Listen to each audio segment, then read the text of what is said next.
Hey folks, Joe Morris with Answers, Heaven Speaks. If you ever want to catch up on all the stories that we're doing daily, once again, we do this Monday through Friday, and then we take Saturday off, and then on Sunday, if I haven't gotten all wrapped up in sports, I'll come out and I'll do just strictly a biblical show. And so I'm not going to intersperse the Urantia book and the Bible for now on, because a lot of it is what's the word I'm looking for? Congruent. They're running together pretty good, but there are four gospels, and then there's different takes on the different from the different gospels. So we're going to stick strictly to the story because it's sort of like reading a novel. It's a lot of fun. Marissa's taken off. I don't know where she's gone. I don't know if she's driven away or whatever. I know she had some errands she wanted to run, and but I think she's still going to be here. I think she's still here. Marissa, are you still here? I think she stepped outside. So what we're going to do is what's happened and I'm kind of scrolling. Okay, farewell to the 70. That's where we left off yesterday. Jesus has put together, gosh, so much has happened.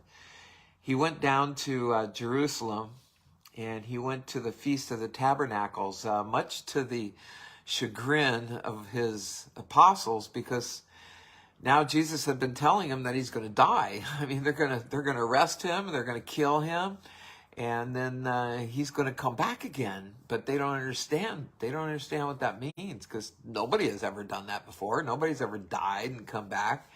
But it's totally freaked out the apostles. And so they really don't want him to leave that area of Perea, which is up around Galilee, the Sea of Galilee, and go back down to Jerusalem.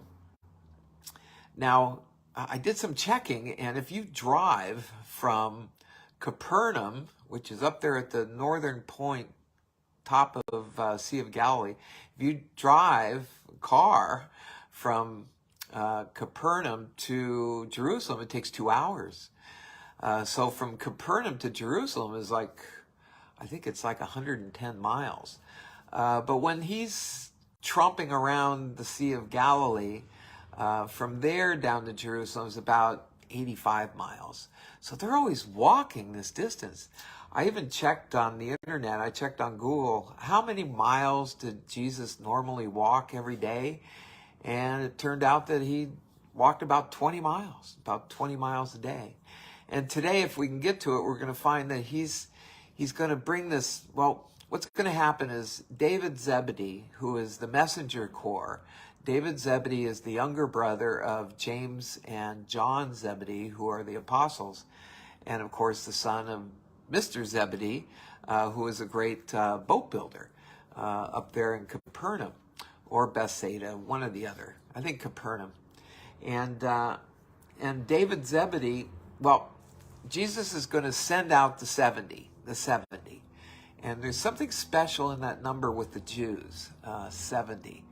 But he has whittled down his evangelistic corps down to 70, which includes the apostles from Abner, Abner heads up the apostles from John the Baptist. And there's 12 of them. And then there's 12 apostles of Jesus. So that's 24 right there. So how many does that leave? 46 evangelists that got whittled down into the group. So now there's 70 of them. And Jesus is going to send them out 2 by 2 to all the different towns. He's going to tell them to stay in houses and what have you, and pick the places to go, and not to take any food with them or any clothing, just what they're wearing on their back, and be accepted by people who will welcome these people into their home. And not to seek out the most fanciest homes, but just accept the home that they would be accepted by, homeowners in whatever little towns, as them being pilgrims. And so we're going to get into that. I don't know if Marissa's taken off or not. I wonder. Let me pop and see if she left for a second. Hold on. If I could just pause this for a second. You're gonna look at a chair. Oh, she's here. Oh, she says I'm right here. Okay, good. Oh, okay. Oh, you are? I wrote in there. I'm outside. Oh, okay. All right. Okay, so at least Marissa's watching right now, so she's going to hear what the story is. And, oh boy, we're going to have some feedback if you got that going. Good. So I was afraid she's going to take off. She's got a bunch of errands to run, and I kind of commandeered the car all day today. I had some doctor appointments, and I had to do some other errands and things and running around, and finally ordered my glasses again over at Costco. They botched my other order when I was stuck in the hospital. So I had to go reorder them again. And hopefully they'll come before I take off. But they'll be rimless. I want the rimless glasses. So anyway, so I had commandeered the car. And Marissa still has a bunch of things to do. So I thought she was going to take off. But yay, she's here. So good. You would not believe how many people are watching this now with Marissa involved. It's a lot of people. We've got a lot of people. Over 3,000. Over 3,000. It's like 3,400 now. That have watched our Sunday show, so we're getting real excited, and we ask that hopefully there she is. I'm recording us with this. This is a camera. Oh, you are? These sunglasses. Those sunglasses. If anyone ever looks at you with these and they see you see a little light, they're recording you. Wow. I'm recording you. Mm-hmm. Wow, it's going on my phone. Oh my gosh. They're Facebook glasses. Oh, that's how you catch people. Yep. Ask them a question and they can't deny it. Although a little blinking light on the. I can cover that with a little black ink, and then they have the ones now that are actually glasses, not sunglasses. Oh, I want to get the glasses and wear them during interviews and just turn them on, then you're recording. Oh, those are cool. Those are really cool. I was ordering just regular glasses. She's got some really fancy ones.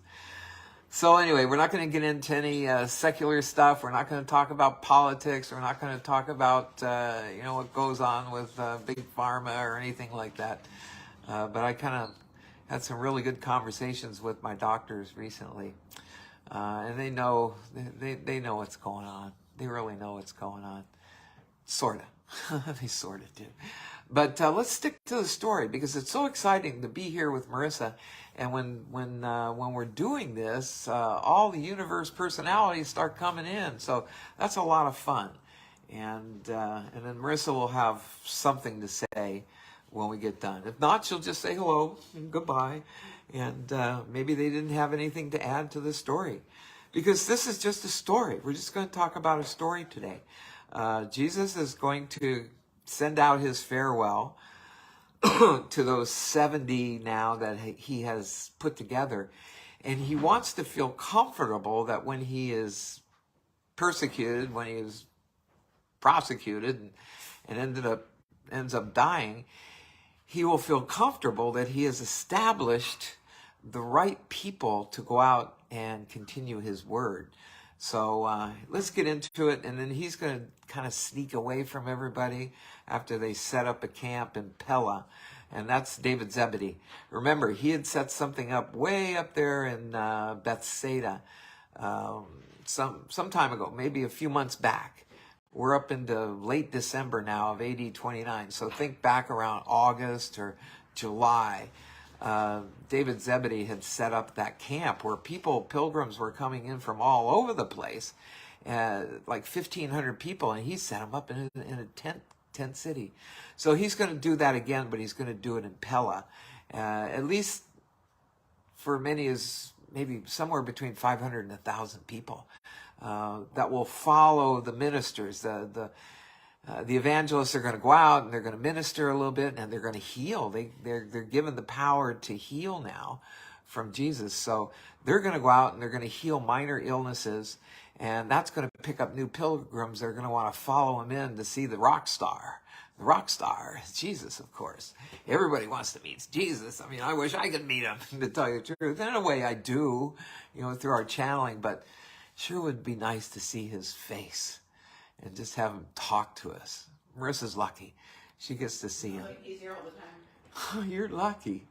Does he is as dreamy as Rosemary says he is? I don't know. I doubt he even looks the way that I see him when I see him. Really? I don't think he has green and blue eyes. I think that he probably has super dark skin with dark hair, probably almost black. Really? I mean, you figure he was back there in Egypt Yeah, but there were a lot of white people back then in those days. Yeah, that had traveled down from the northern climes looking for good weather. And so Here says he's fair. he's fair skinned. He's more fair. He's not dark. It's hard to say. I don't know, because his mom birthed him, but we don't know what they did up in the ethers up there to artificially inseminate her. No. We don't know the egg that they used to inseminate her. True. But They used Joseph. I don't think they used Joseph. Otherwise, they would have just let Joseph and Mary go ahead and have him. They would have had sex. And then it wouldn't have been a miraculous story. Yeah, they didn't have sex to have Yeshua. Artificial insemination. Yeah, basically, I think that's what happened. Gabriel came down and told her, "Look, you're going to have a kid," and It was a turkey baster. and she's going, but wait a minute, we haven't had sex yet. Don't worry. Gabriel says, "Don't worry about it." That's what they keep telling Marisa and I right now. Whenever Marisa says something, I go, "Don't worry about it. Don't worry about it." That's about the only thing I keep hearing from them. She hears all kinds of stuff. The only thing I keep hearing from somebody up there is, "Don't worry about it. Just don't worry about it." And I guess that's a good lesson to all of us. Don't worry about it. Don't worry about it. If you have faith in Christ, if you have faith in your team, and your soul, and your spirit, then don't worry about it. They'll take care of you. So anyway, we're going to get into the farewell to the 70. And it was a stirring time about the Magadan camp. They're up in Magadan, which is still up there in around Galilee, but they're going to work their way down about halfway to Jerusalem into a camp called Pella, which is still in Perea. And Perea, he's safe from getting arrested there because, again, Herod is the one that had sent out the warrant for his arrest, just at the insistence of the Sanhedrin. And he didn't really want to arrest him. He didn't find any reasons to arrest him, but he kept having these Jews come in there. The elite of the Jews were just going, "No, we got to get rid of this guy. We got to get rid of this guy." And they know they can't kill him because they're not allowed to kill anybody in the Roman Empire. They can continue their rule. They have their king, Herod, and they have their own rules and everything. But it's sort of like, how would it be? It's sort of like living in a state. You live by state rules, state laws, what have you. But the federal government oversees everything. And that's kind of the way it was with the Roman Empire. They let the Jews go ahead and run their city, run their towns, run their country, so to speak. But they could never kill anybody without the approval of the Roman authorities. So we'll get into that. That's going to be coming up. So they were up there in Magadan, and they're going to be moving a little bit south now, getting closer to Jerusalem. So it was a stirring time about the Magadan camp. And remember, he had been talking about wealth and how, we have to back up a little bit because so many people nowadays, Christians and non-Christians. Who's Herod? Who's Herod? Herod. He's here? Yeah, he's a big, huge person. Herod and Antipas. He was the king of the Jews. Oh yeah, Herod. But he's also the one that chopped off the head of John the Baptist. He's not a good guy. He's right there. So I don't. If he's coming in with information. Is he going to try and say something? I've asked to be put in that bubble and protected. It's just the oversoul of whoever that was. God, if I didn't fit it into our prayer today, please, please, please surround this house with your armor, with your aura. Put us in the snow globe. Was hired to play bad guy. Well, he actually favored Jesus. He actually did. But he was scared to death of John the Baptist. He was more afraid of John the Baptist than he was Jesus. I always thought John the Baptist was Christ. John the Baptist had the soul of... no, it wasn't Christ. It was the soul of... who is the one that was taken up? Not Enoch. It's the other. It's not Ishmael. It's Ezra. oh no, you folks out there, you know who it is. Ezekiel. Yeah, Ezekiel. Elisha. Right. Yeah, Ezekiel. I just heard that in my head. Yeah, that's it. He had Yes, was it Ezekiel that was taken up? I'm Elisha and no, not Ezekiel. It was Elijah. Elijah. like Ezekiel. Boy, it takes a long time to pull out of the gray matter.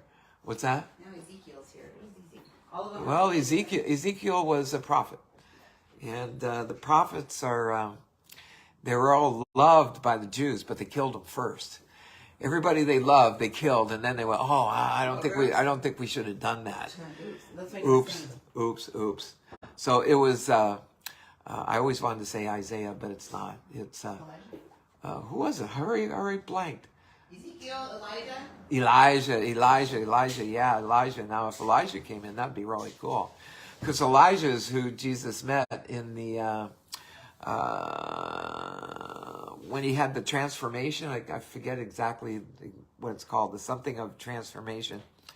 When Jesus glowed and two people showed up, and John and James and Peter were up there and just totally freaked out. And they assumed it was Elijah and Moses.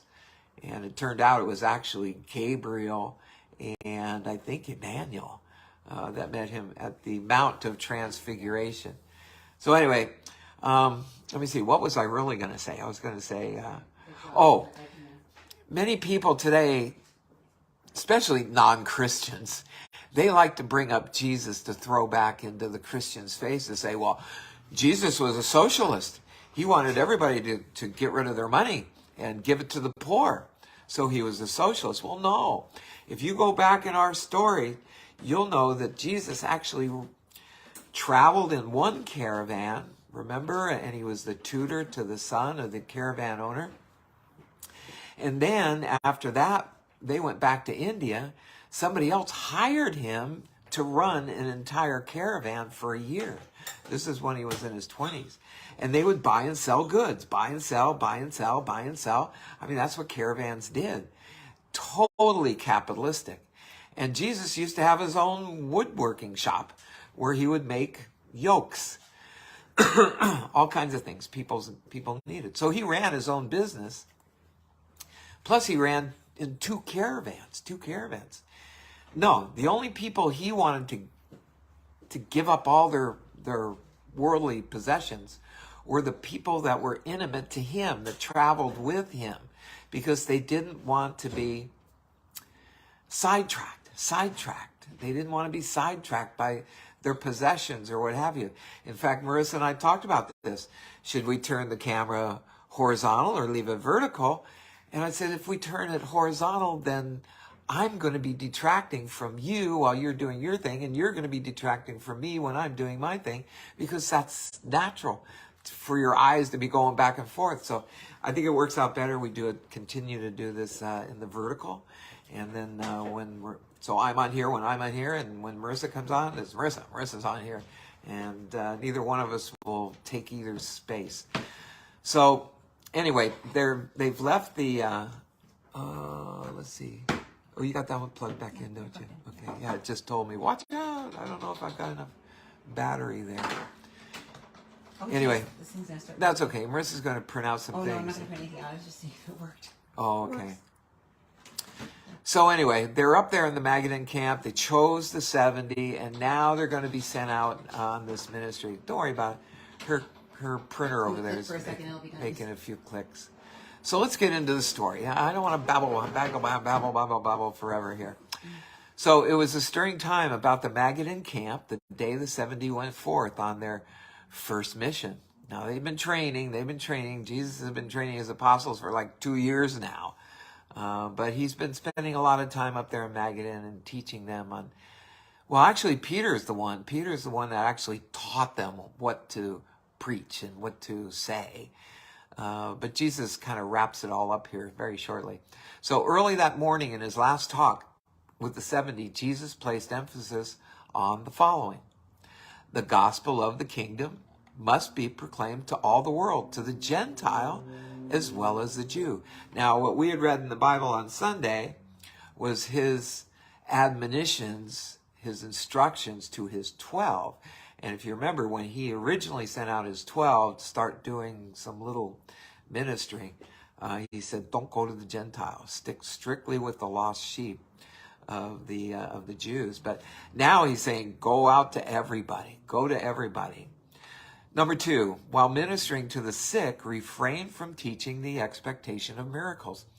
Again, the best way to teach people to heal what may appear to be a miracle is actually for them to have faith, strong faith, faith in themselves. If they have faith in their trust in God, they can heal themselves just by the touch of somebody else.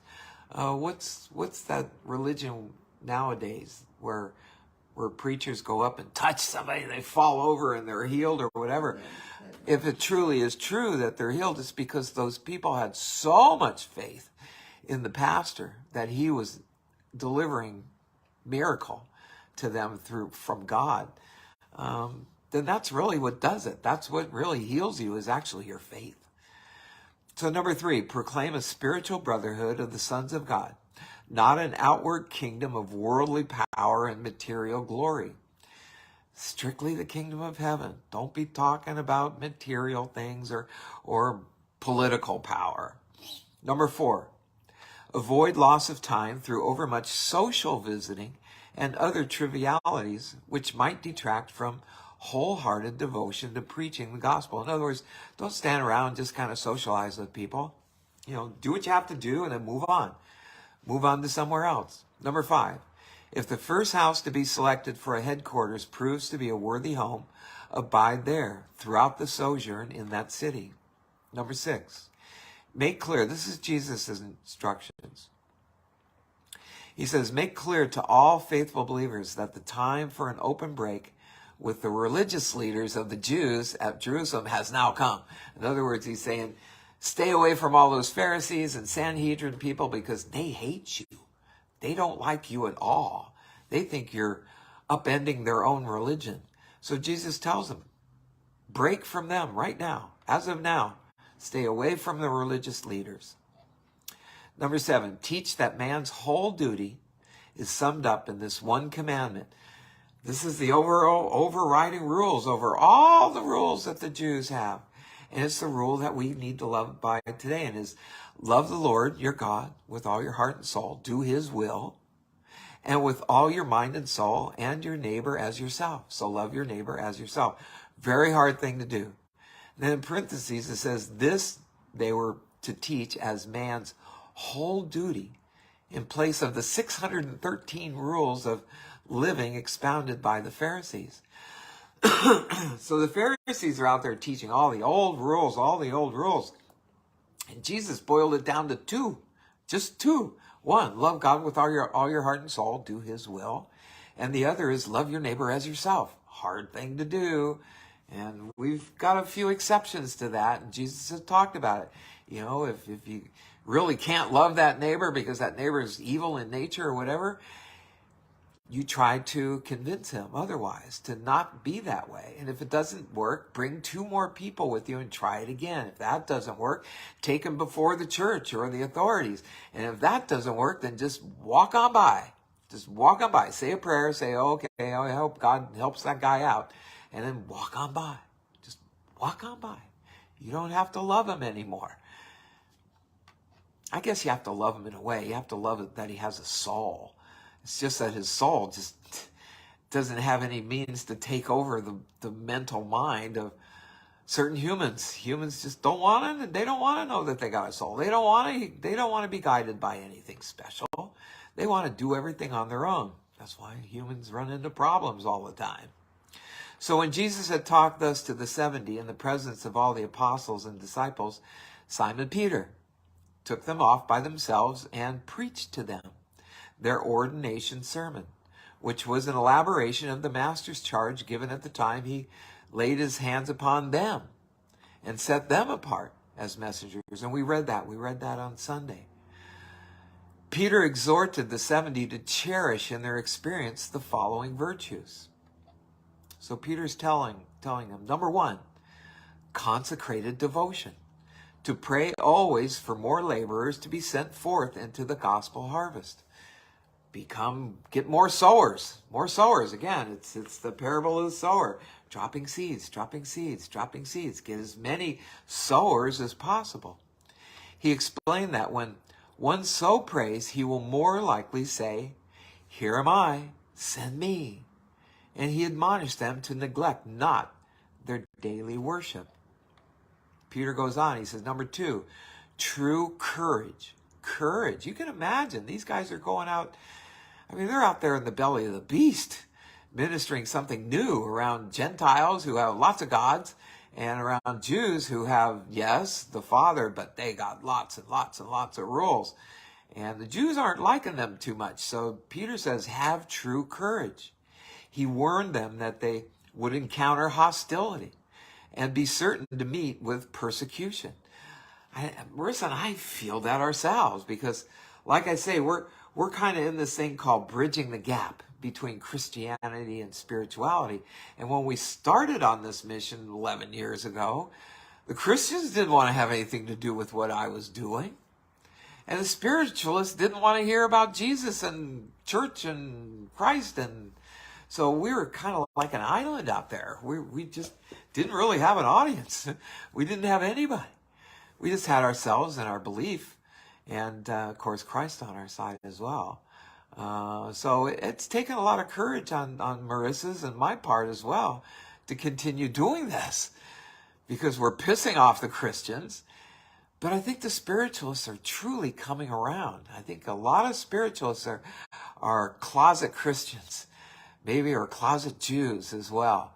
And they're coming out. They're coming out a little bit now. They're kind of understanding a little bit more about the spirituality and how it mixes with Jesus' story.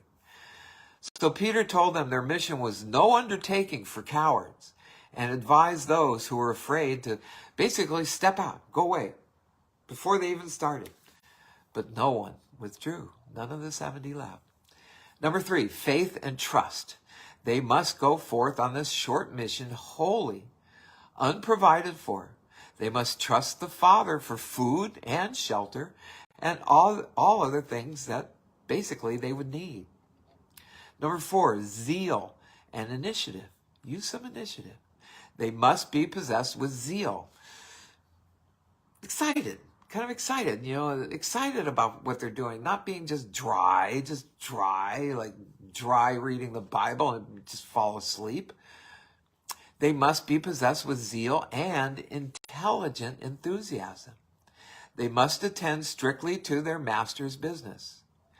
Then it says, oriental salutation was a lengthy and elaborate ceremony. Therefore, had they been instructed to salute no man by the way. So in a way, he was kind of pushing away the Oriental people. I think that's a nasty word nowadays. I remember when I lived in Taiwan, everybody was referred to as Orientals. And then I came back referring to people from Asia as Oriental. I went, oh my God, no, don't use that word. Well, it's used here. And there's just so many different beliefs coming out of the Oriental, out of Asia. So salute no man by the way, which was a common method of exhorting one to go about his business without the waste of time. It had nothing to do with the matter of a friendly greeting. Number 5, kindness and courtesy. A lot of these things we've got in our own channeling as well. These might be something I might want to pull up on Sunday out of our own channeling and mix it kind of in with the biblical accounts of all this. Because we cover a lot of this stuff. Jesus did in Conversations with Jesus, and we've got these 21-day cards that cover a lot of these things. Kindness and courtesy. The master had instructed them to avoid unnecessary waste of time in social ceremonies, but he enjoined courtesy toward all with whom they should come in contact. So they should be courteous, just don't waste your time standing around shooting the bull, so to speak. Their mission was to proclaim the kingdom of heaven and to do the will of the Father. They were to show every kindness to those who might entertain them in their homes. And they were strictly warned against leaving a modest home just to be entertained in a more comfortable or an influential one. In other words, when they settle down in the one house, if somebody across the street in a great big fancy house invited them to come over, Jesus saying, no, stay with the one who invited you in first. Even if somebody with a big fancy house invites you in. Number 6, ministry to the sick. Ministry to the sick. So Jesus is giving them that power. He hasn't turned over that spirit of truth to them yet. That comes after his resurrection. But he's giving them power. He's empowering them to minister to the sick. And the 70 were charged by Peter to search out the sick in mind and body, and to do everything in their power to bring about the alleviation or the cure of their maladies. And when they had been thus charged and instructed by Peter, they started out 2 by 2 on their mission in Galilee, Samaria, and Judea. That's a big area, and lots of towns. And I was looking at the map of Israel today, and boy, they got a lot of towns. In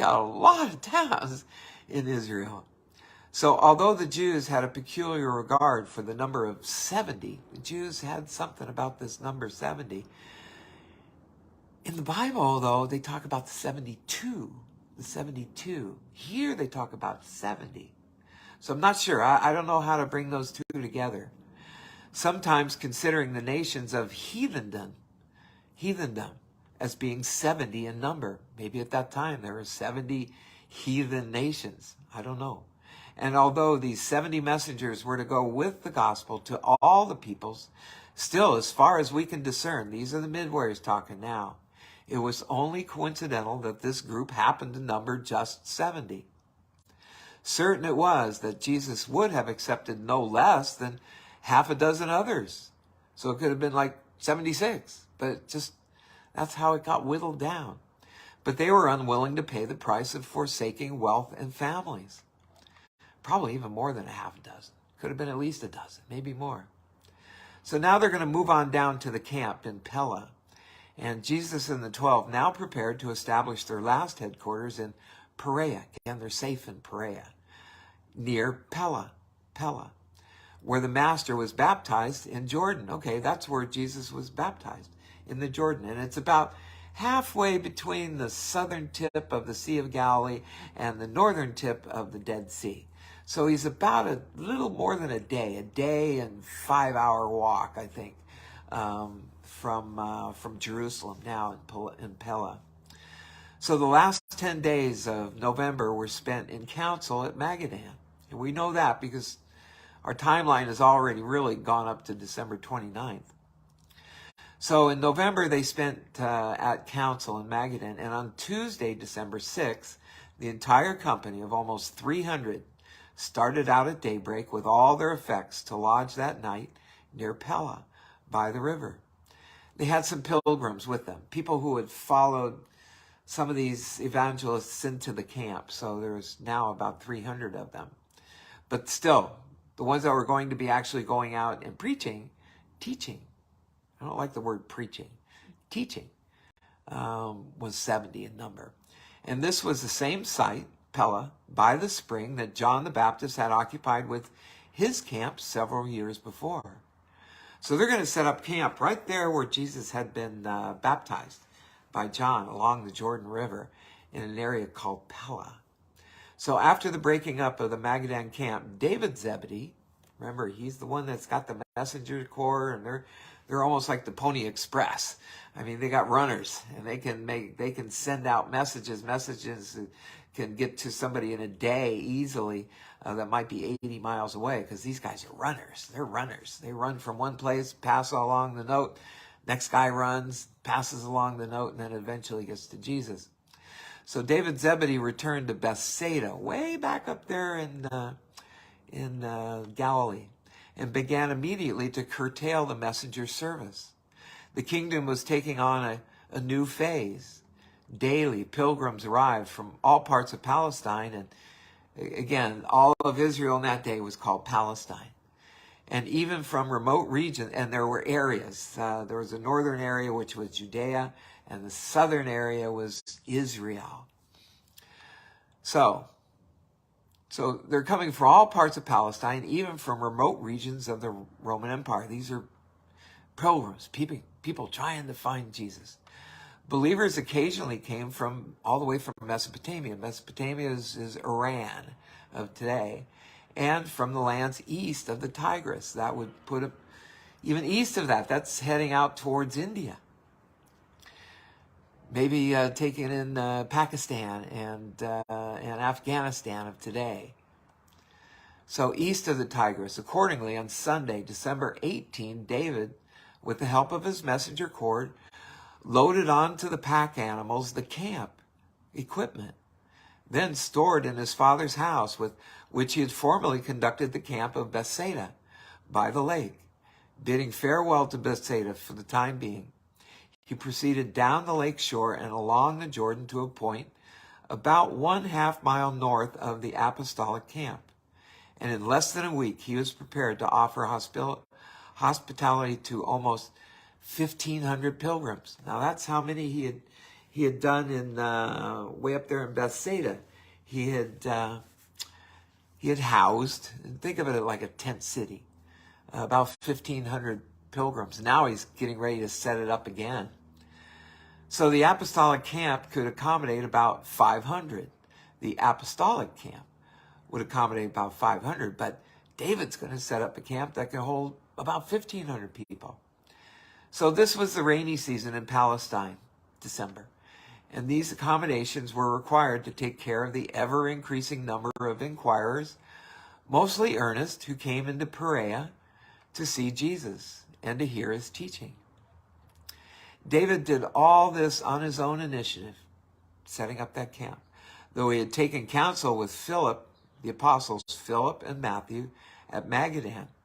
He employed the larger part of his former messenger corps as his helpers in conducting this camp. He now used less than 20 men on a regular messenger duty. So near the end of December and before the return of the 70, almost 800 visitors were gathered about the master, and they found lodging in David's camp.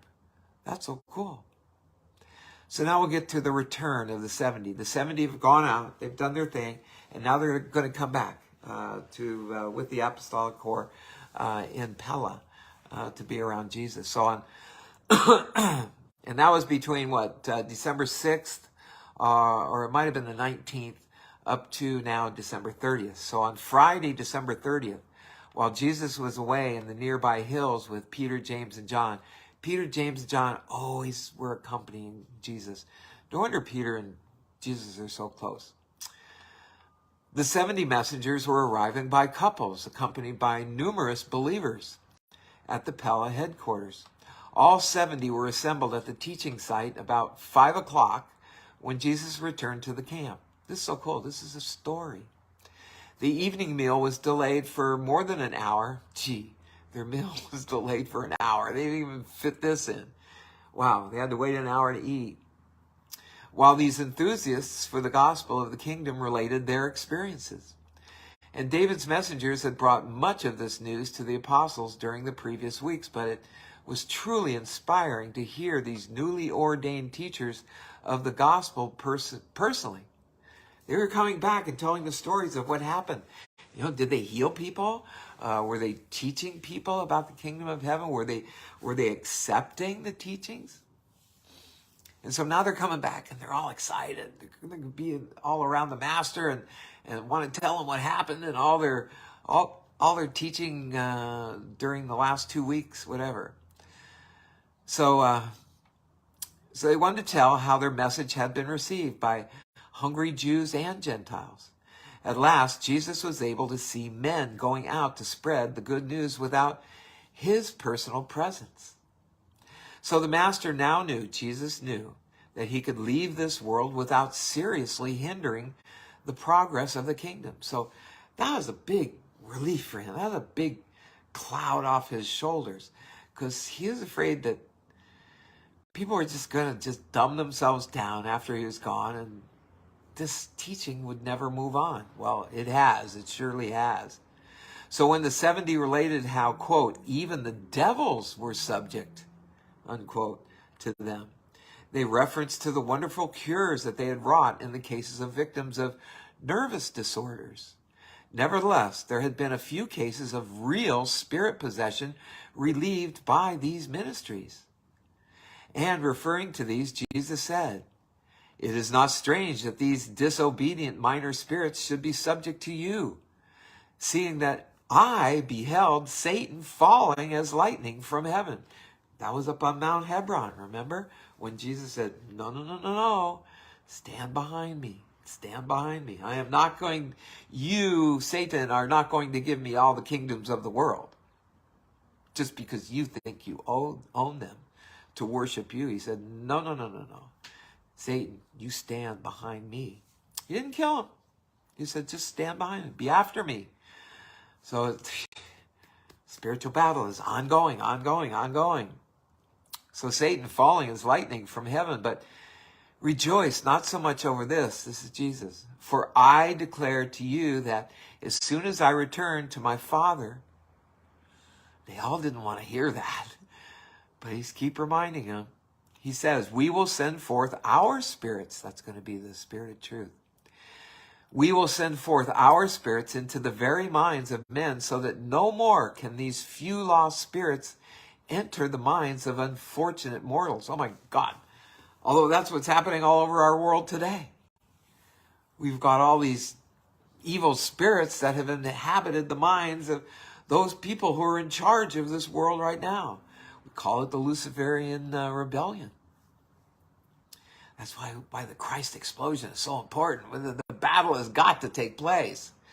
People have got to have the strength to thwart the evil spirits that want to inhabit you. Because you know what? Evil spirits can't get any energy. It's like a car that's going to run out of gas. They can't get any energy from God because God has disowned them.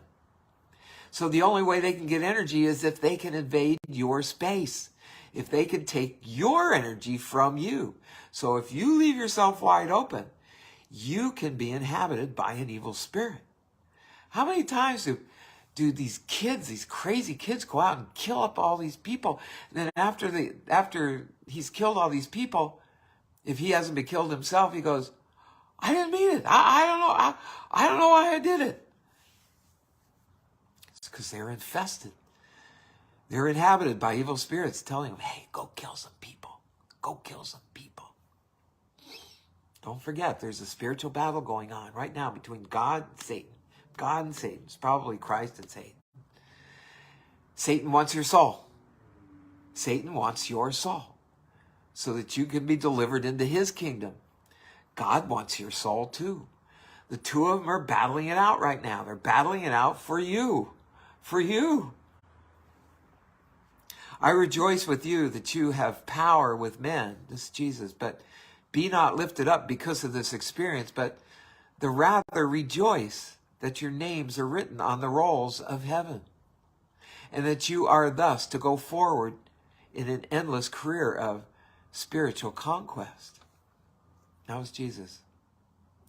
Now the midways back here. And it was at this time, just before partaking of the evening meal, that Jesus experienced one of those rare moments of emotional ecstasy, which his followers had only occasionally witnessed. And here he said to them out loud, I thank you, my Father, Lord of heaven and earth, that while this wonderful gospel was hidden from the wise and self-righteous, the Spirit has revealed these spiritual glories to these children of the kingdom. Yes, my Father, it must have been pleasing in your sight to do this. And I rejoice to know that the good news will spread to all the world, even after I shall have returned to you, and the work which you have given me to perform. I am mightily moved as I realize you are about to deliver all authority into my hands, that only you really know who I am, and that I only really know you, and those to whom I have revealed you. And when I have finished this revelation to my brethren in the flesh, I will continue the revelation to your creatures on high. That's you and I today. Jesus continues. He just continues. He's got a soft spot for earth. Don't forget, he's in charge of an entire universe. And there's lots of places on the universe where there are creatures like humans that have souls that live in them in communities where there's logic and cities and governments and all these other things. It's not just on earth. But Jesus spent his human life, Christ spent his human existence here on earth. So earth is special. Earth is very special. And we're very lucky that he came here. So when Jesus had thus spoken to the Father, he turned aside to speak to his apostles and his ministers, and he said, "Blessed are the eyes which see and the ears which hear these things." God, yeah, I wish I could have seen him. I think Jesus said, "You did see me." I think I was there in the times. I was a friend of Jesus. I just don't remember. I don't remember. I'll remember when I go back. And maybe many of you out there were friends of Jesus as well. Maybe you did live at that time. Maybe your soul and your personality did experience that time when Christ was here. So Jesus is saying, "Blessed are the eyes which see and the ears which hear these things. Let me say to you that many prophets and many of the great men of the past ages desired to behold what you now see, but it was not granted to them. And many generations of the children of light yet to come," that's us, "many generations of the children of the light yet to come will, when they hear of these things, envy you." Yes, I do envy them. "They will envy you who have heard and seen them." I think we all do. We all envy those apostles for being able to spend that much time with the creator of an entire universe. So then, speaking to all the disciples, Jesus said, "You have heard how many cities and villages have received the good news of the kingdom, and how my ministers and teachers have been received by both the Jew and the Gentile. And blessed indeed are these communities which have elected to believe the gospel of the kingdom. But woe," here he goes again, "woe upon the light-rejecting inhabitants of Chorazin." Chorazin's a city kind of, maybe about 5 miles away from Capernaum, up there in the Sea of Galilee. "Also Bethsaida Julius, woe to them." They're another town that's around the tip of the Sea of Galilee. "So woe to you, inhabitants of Chorazin, and woe to you, Bethsaida Julius, and even woe to you, Capernaum, the cities which did not well receive these messengers." Jesus goes on, he says, "I declare that if the mighty works done in these places had been done in Tyre and Sidon," he's said this before. Remember when he went up to Phoenicia and he visited the towns of Tyre and Sidon, and those are Gentile cities, and all these new pilgrims came in and believed in the kingdom of heaven even more than the Jews did. And he's glorifying Tyre and Sidon. Because he says, "I declare that if the mighty works done in these places had been done in Tyre and Sidon, the people of these so-called heathen cities would have long since repented in sackcloth and ashes. It shall indeed be more tolerable for Tyre and Sidon in the day of the judgment than for Chorazin and Capernaum and probably even Jerusalem." The next day, being the Sabbath, Jesus went apart with the 70 and said to them again, Jesus, "I did indeed rejoice with you when you came back, bearing all the good tidings of the reception of the gospel of the kingdom by so many people, scattered throughout Galilee, Samaria, and Judea. But why were you so surprisingly elated?" He's talking to the 70. "Did you not expect that your message would manifest power in its delivery? Did you go forth with so little faith in this gospel that you'd come back in surprise?" This is Jesus. "You come back in surprise and its effectiveness?" Question. "And now, while I would not quench your spirit of rejoicing, I would sternly warn you against the subtleties of pride." These guys might have started getting a little prideful, thinking maybe they're a little bit better than everybody else. And Jesus is warning them against pride. I warn you against the subtleties of pride or spiritual pride.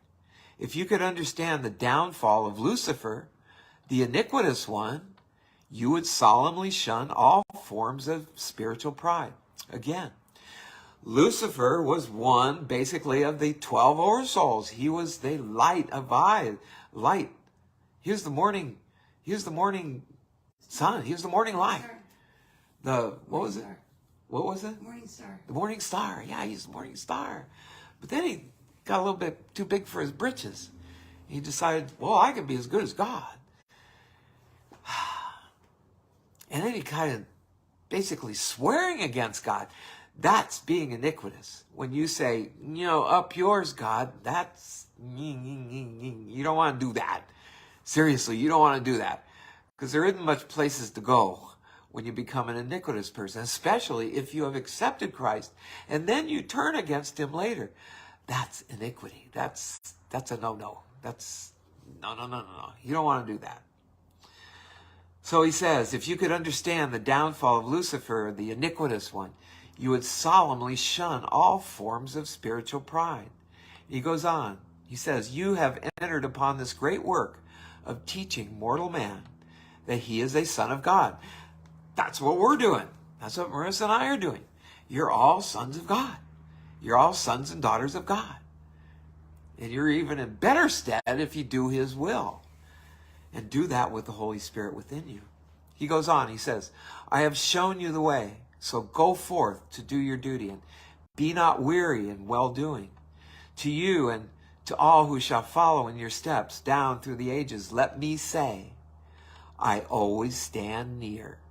And my invitation call is, and ever shall be, come to me, all you who labor and are heavy laden, and I will give you rest. Take my yoke upon you and learn of me, for I am true and loyal, and you shall find spiritual rest for your souls. So back to the story. And they found the master's words to be true when they put his promises to the test. And since that day, countless thousands also have tested and proved the surety of these same promises. Okay, we're going to get into, I think this is the last paper of paper 163. It's entitled Preparation for the Last Mission. This is it. This is the last mission, because after this, they're going to start heading back into Jerusalem again, and that's when he actually is going to get arrested. So this is their last mission before before the heavy one comes, so to speak. So the next few days, that would take them probably into the new year, after the 1st of January, into the year 8030 now. The next few, how are we doing on time? Oh, okay. The next few days were busy times. We've got about 10 minutes. Yeah. The next few days were busy times in the Pella camp. Preparations for the Perean mission were being completed, and Jesus and his associates were about to enter upon their last mission, the 3-month tour of all Perea. So they're going to spend 3 months there, which terminated only upon the master's entering Jerusalem for his final labors on earth. So throughout this period, so our story will continue and cover those 3 months and kind of the things that take place. So I don't know how long that's going to take. It may take us maybe a week or so. But anyway, throughout this period, the headquarters of Jesus and the 12 apostles was maintained at the Pella camp. And it was no longer necessary for Jesus to go abroad to teach the people. They now came to him in increasing numbers each week, and from all parts, not only from Palestine, but from the whole Roman world and from the Near East. Although the master participated with the 70 in the tour of Perea, he spent much of his time at the Pella camp, teaching the multitude and instructing the 12. That would be his 12, his apostles. So throughout this 3 months period, at least 10 of the apostles remained with Jesus. Now the women corps also prepared to go out 2 by 2, with the 70 to labor in the larger cities of Perea. And this original group of 12 women had recently trained a larger corps of 50 more women in the work of home visitation and in the art of ministering to the sick and the afflicted. Perpetua, Simon Peter's wife, became a member of this new division of the women's corps and was entrusted with the leadership of the enlarged women's work under Abner. And after Pentecost, after the crucifixion and Jesus coming back, came back to life for 40 days. And Pentecost is when, we'll get into that. We'll get into that a little bit deeper. That's when Jesus gives all of them the Spirit of truth, which gives them the ability to go out and heal by touch. But after Pentecost, she, Perpetua, remained with Peter, her illustrious husband, accompanying him on all of his missionary tours, and on the day Peter was crucified in Rome. She then was fed to the wild beasts in the arena. Poor Perpetua, oh my God. She has to watch her husband be crucified. Peter insisted upside down. Well, we'll get to that. We'll get into that story. Don't want to jump ahead too far. But you remember, all the Christians were being thrown into this arena and being eaten by lions. I mean, that's what they thought of Christians. At least the Romans did. And the Jews were happily turning them over to the Romans. So poor Perpetua got eaten in the arena. This new women's corps also had as members the wives of Philip, the Apostle Philip, and the wife of Matthew, and the mother of James and John. That would be Zebedee. That would be the Zebedee wife. The work of the kingdom now prepared to enter upon its terminal phase under the personal leadership of Jesus. And this present phase was one of spiritual depth in contrast with the miracle-minded and the wonder-seeking multitudes who followed after the Master during the former days of popularity in Galilee. Remember, he was very popular. He had healed a lot of people. And then they wanted him to be a king. And he said, I don't want to be a king. I'm not from this world. And that upset them. And they kind of turned their back on him and walked away. However, there were still any number of his followers who were material-minded and who failed to grasp the truth that the kingdom of heaven is the spiritual brotherhood of man, founded on the eternal fact of the universal fatherhood of God. And that does it. That does it for our paper 163. We're going to get into next. I don't have the time to do it. I'm going to turn this over to Marisa, see if she's got anything to say. There's nothing to say. That's a good story. It is a good story. I mean, there's a whole bunch of... The guy is still there. You want to just say hi? See if anything pops up? So we'll be getting in tomorrow. We'll get into paper 164, and that's at the Feast of Dedication. Jesus kind of slips away from a couple of his apostles that go with him, Nathaniel and Matthew. And he takes off into Jerusalem all by himself. And everybody's freaking out, totally freaking out. So we're going to get into that tomorrow. So thank you, Joe Morris, Answers Heaven Speaks. I can't read the names of people who've come on here, but thank you so much for those of you who have stayed with us live. And thank you for all you people out there that are following this story. I'm so amazed.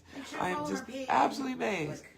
Yeah, don't forget to go to Facebook, Answers Heaven Speaks, and then you're getting a lot of link clicks. Link clicks are when people click on discoverintuition.com. I spent a couple hours today making sure my website was up. Yeah, I hope it is. Now you're going to be a little fuzzy, Marisa, because you've opened up all that light. Yeah, you're going to need to close that back up. Okay. Otherwise, right. People are not going to see your face. I'll let you sit here. We'll listen to this again later. I like the way we did it the other night. Hi, guys. Yeah, just say hi. Hello. If anything pops into your head. Here. The thing that kept going through my head was are you okay? Yeah, I'm trying to get over to my shoes. You just almost tripped on my shoes. Yeah. I kept wanting to draw a chart. And the cool thing about running this, we could run this episode later. I could run it and run the whiteboard on Zoom, and I can draw the picture on the computer show. But they just kept drawing a picture. They kept drawing a picture of us, of people, because you kept talking about faith in the beginning. Yeah. They were talking about people and healing and how Jesus passed on the ability to heal to the 70. Yeah. It was all 70 of them. Yeah, and so it was kind of like an attunement, like what we do, like what I do on people with their Reiki attunements or with the higher self attunements, and they all became Reiki masters. Basically, yeah. Yeah, That's what Dr. Emoto, or the whatever, not Emoto, the guy who started Reiki. God, it's slipping my mind. Horrible. But anyways, he went up to the top of a mountain. I know. Well, he went up to the top of a mountain to find out how Jesus healed, and that's when he was giving the Reiki symbols and the ability to heal. So they were just showing Jesus is having this, like, they're showing like the sun. Remember the other night they talked about the gold or the yellow sun or whatever inside of us, and it was interesting because I kept seeing like children. They had like the sun inside them, and then I saw them get older and older and older, and then some of them the sun would leave, like kind of like the Christ within them would leave because they would fall into fear or anger or whatever. The world would get to them. But I just kept hearing them say, no matter what, when you follow the sun, you'll always know where you're going. And I was like, well, isn't that kind of like directions or whatever? You know, you follow the sun going down on the west or whatever, the sun goes down. And they said, follow the sun. You'll always feel it inside of you, whether you're baptized or whether you're a Christian or not, no matter what religion you are, you always have a sun inside of you, and we are the sun. So like basically like our soul is like the Father, and he talks about the Father. We have this consciousness that's up there, and it creates a sun, and that sun lives inside of our soul, and it guides us and it leads us the whole way. But it doesn't really tell us what to do. They're saying it holds a frequency to where you don't feel human emotion. And that's why it's so easy for them to say, oh, just forgive or just have faith. Because if you don't have like bitter human emotion, it's pretty easy to believe in anything or have faith in anything, right? If you're not dredging up the past or thinking about the future and you're not worrying, like they keep saying, don't worry, don't worry. But they're saying that there is a piece inside of every single person, everyone watching this, everyone out there, a piece inside of us that is completely emotionally mature, that doesn't get triggered by the world. And they said that we just need to start asking for that, because what the world needs right now is the Christ within each of us. And that Christ is like, just think about when you broke a lamp, or you broke something when you were a kid and you were just like, that's it, I'm dead, I'm never going to see the light of day, my parents are going to come home, they're going to be so mad, and you just were like dreading it. Or you had a note that got sent home from school that you did something and you had to have your parents sign it or something. I don't think I ever got that, but you know, it's like that real like just nervous, like, oh my God, I'm just going to get it. And you don't even know what's going to happen. It's that fear of like unknowing. But now looking back at that time, you think, oh gosh, if I only knew then what I knew now, that was no big deal compared to all the stuff I've gone through in my life. So what they're saying is that there's that piece of us that's grown up and beyond that's in us already for every single thing that's going on in our life. Because if you think about it, what Jesus was saying was everything that happens bad in this world is based on somebody being afraid of the unknown. If somebody's afraid of an unknown, they are triggered to just blow up on people, go off on people, scream at people, yell at people, get mad at people. And then those people then go and they have that bad mood on them. They go blow up on somebody else and explode on somebody else. And then, you know, then they go off on the person that works next to them in a cubicle. And then that cubicle person goes home and yells at their kid. And their kid starts acting out at school and then goes and bullies another kid. So it's like this, like, we are all one in a sense, but we're not. And we have to remember that. We have to remember that the way that we treat others is going to, that's where we're talking about, it was the rules, the 2 rules to live by. Because if a lot of people don't love themselves, a lot of people treat themselves the way that they were treated when they were growing up. Maybe they weren't loved as a child, like their parents didn't have time to love them or didn't have time to pay attention to them or whatever. They'll love others the way they love themselves, and that's how they were taught to love. So they may like neglect themselves because they were neglected as a child. So then when they go to love someone else, they neglect. They don't hoard over the person. They just kind of neglect them. That's love to them. So it's kind of hard to because I was telling Jesus in my head, I was saying it's kind of hard to say love your neighbor because nobody really knows what love is. I mean, love is different to every single person. Mm-hmm. Some people, love is like you. I mean, I watched this couple the other day and I was just like, what? Like I cannot stand having a boyfriend like that or a husband. They were holding hands the whole time in Sprouts. Holding hands. I was like, how do you even like move and pick out an apple? It was like, he was like picking out with one hand and like they were holding hands with like, and I was just like she's insecure, he's insecure, but you could tell he was kind of pulling her around the store and she was just like walking around, just like, and I was just like, I would be so drunk and on so many drugs or something, if someone was going to be pulling me around like that, they'd have to have me drugged and drunk to have me being pulled around by a man like that. But it was like, he was just, I mean, everywhere. They were in there for like an hour. I was in there for an hour the whole time holding hands. And I was just like, somebody there doesn't know the true definition of love, or either she needs to have him holding her hand so he feels like she's not going to get taken by somebody. And it wasn't like a really like, rich looking guy with a really good looking girl. Like it wasn't anything like that. It was just two very average, basic people just basically holding hands, walking around everywhere together. And he was a little bit ahead of her, and she was funny. At one point he was on the phone and he was trying to pick out an apple, and he was like this with the phone and trying to pick out an apple, and he was holding her hand with the other hand. And I was just oh my God. Wow. But just think of one of the two of them growing up or something has some sort of issues to where they think that love is holding on to each other the whole time. So when they have kids, I'm sure their kids are going to feel like they need to be holding on to somebody, or they're going to think that in order to show that you love someone, your parents have to be holding hands. So if they grow up and their significant other doesn't want to hold their hand, they're going to feel very unloved. So when you hear things like love others the way you love yourself or whatever, it's kind of like a recipe for like mass chaos if everybody's going to love everybody, because love is kind of just a weird thing. But the way that Jesus came in and told me when I was sitting over there, I kind of got knocked out, and we were talking to me. I was sitting up there at this little table, and he goes, love is attention. Love is attention without anger. He says, so when somebody's paying attention to somebody else, it's because they love them. Like when you're a child, you're getting attention as love. So human beings take love as attention. So people will do anything for attention, even bad stuff, to get attention. And he's not saying love is attention. He's saying human beings believe that love is attention. So by getting attention or not getting attention, that's basically what love is. And I said, well, then what is love, Jesus? And he says, and he goes, what is love? And I was like, no, what is love? And he says, what is love? And I said, no, what is love? And he said, what is love? And I was like, oh my God. Yes. No, God says yes. No, I said, oh my gosh, seriously, are you going to tell me? And he says, everybody inside of themselves knows what love is. I don't know if I could. More is respect and adore. Respect and adornment. Okay, so that's yours. Mine would be trust and leaving me alone.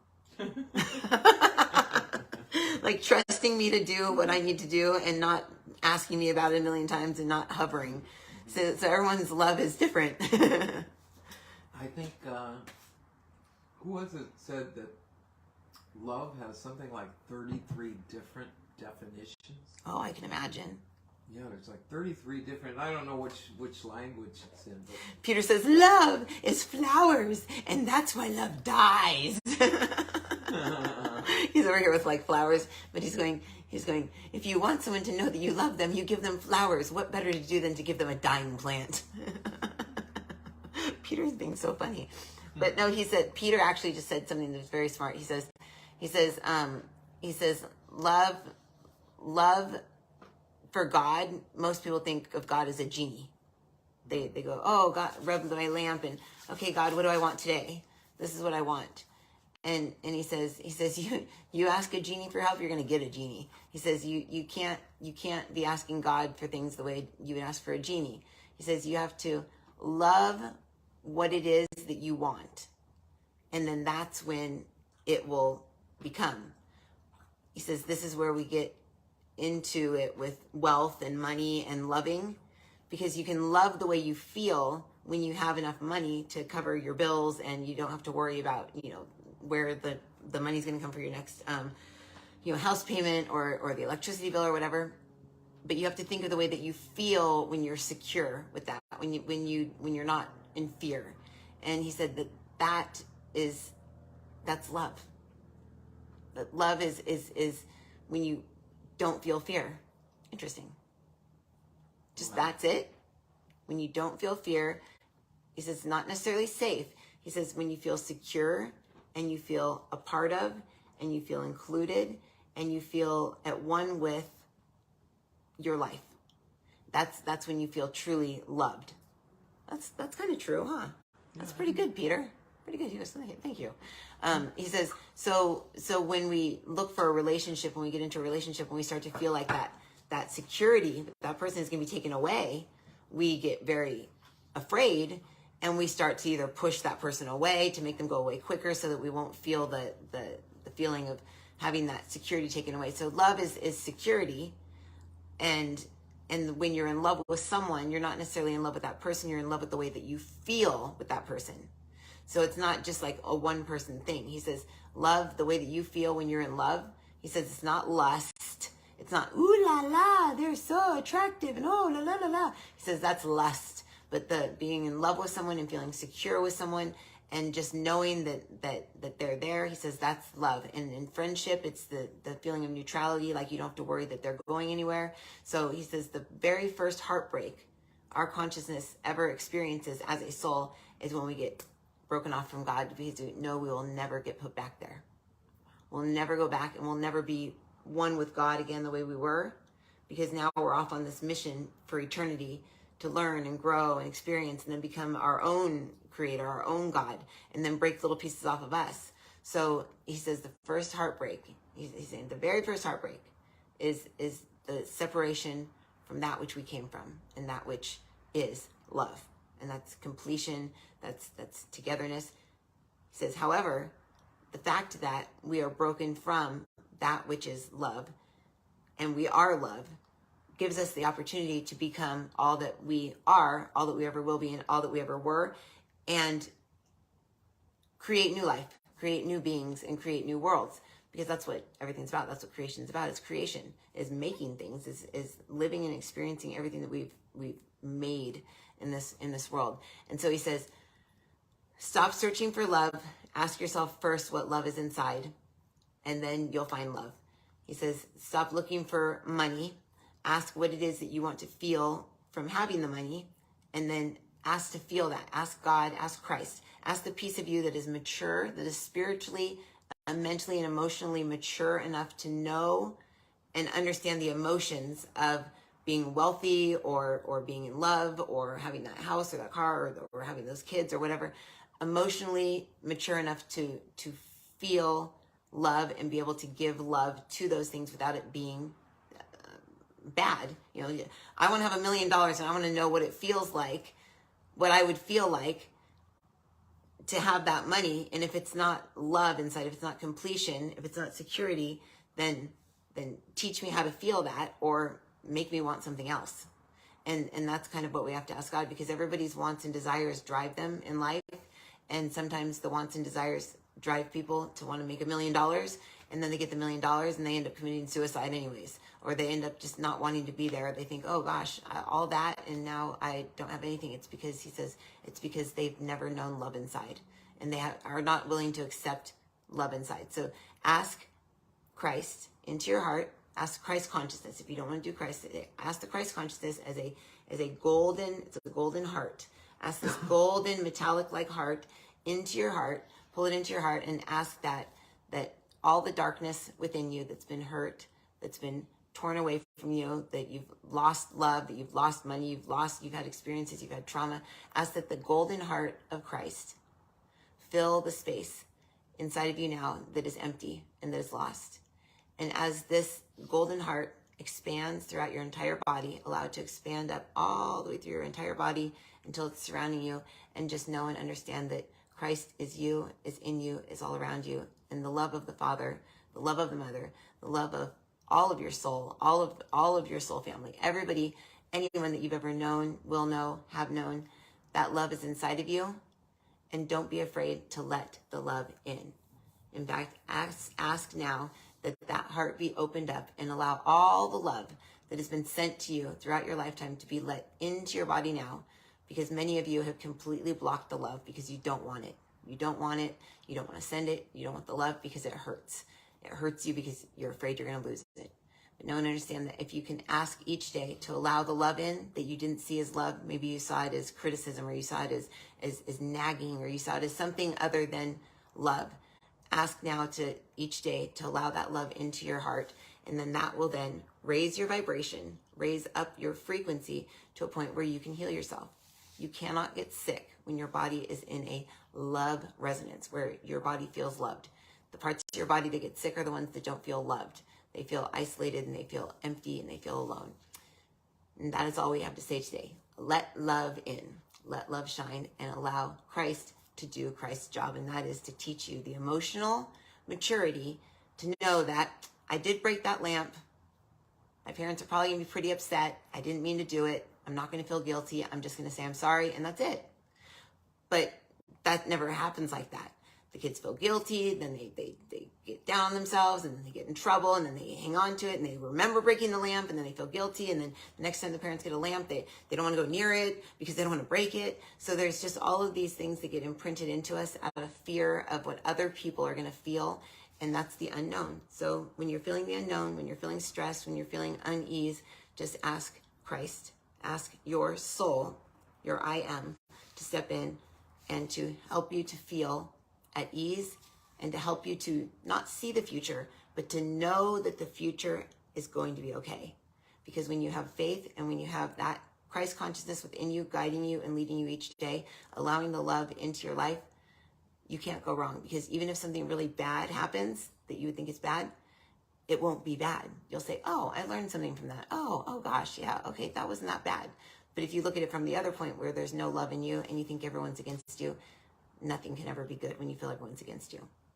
We are all brothers and sisters, and we are all able to treat each other with respect and love, regardless of how horrible our neighbor is, Peter says, and how horrible they think we are.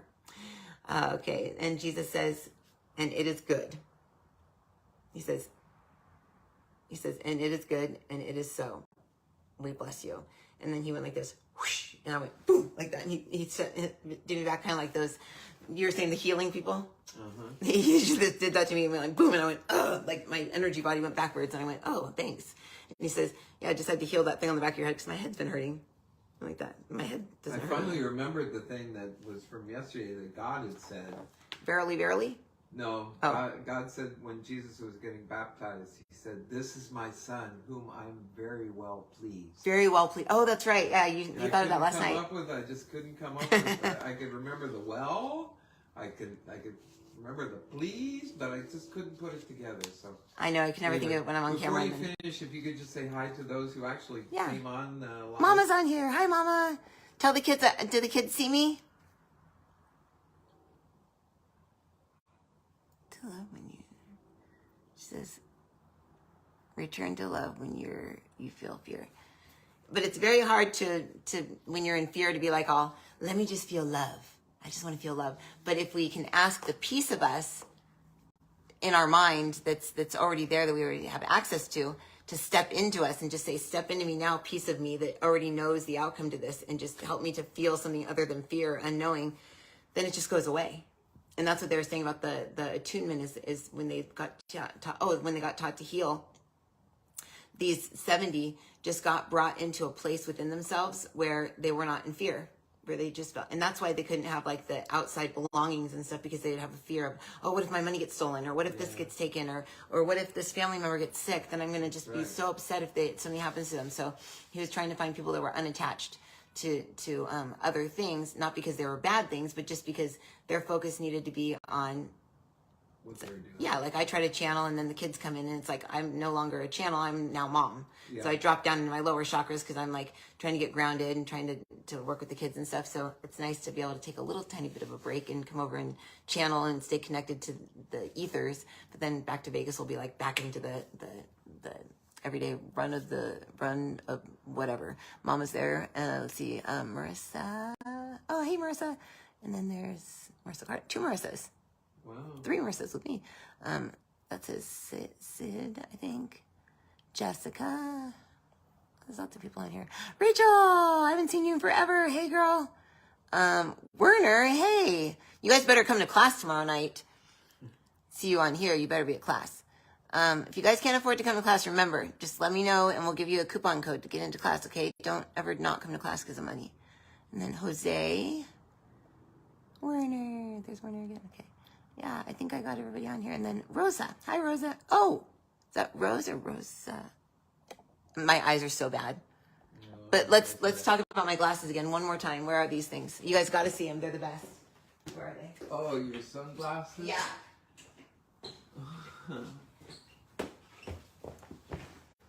excuse the Tom Cruise look, but watch this. I'm recording you. These are so cool. You can wear them and they just record everywhere that you look and go. You can see like your own hands. And I was thinking when I'm watching these through the camera, it must be what our soul feels like. Maybe, yeah. You know, because I always kind of feel like that movie, The Blair Witch Project. You know, I don't feel real, and I feel like we're kind of like watching life through like a camera.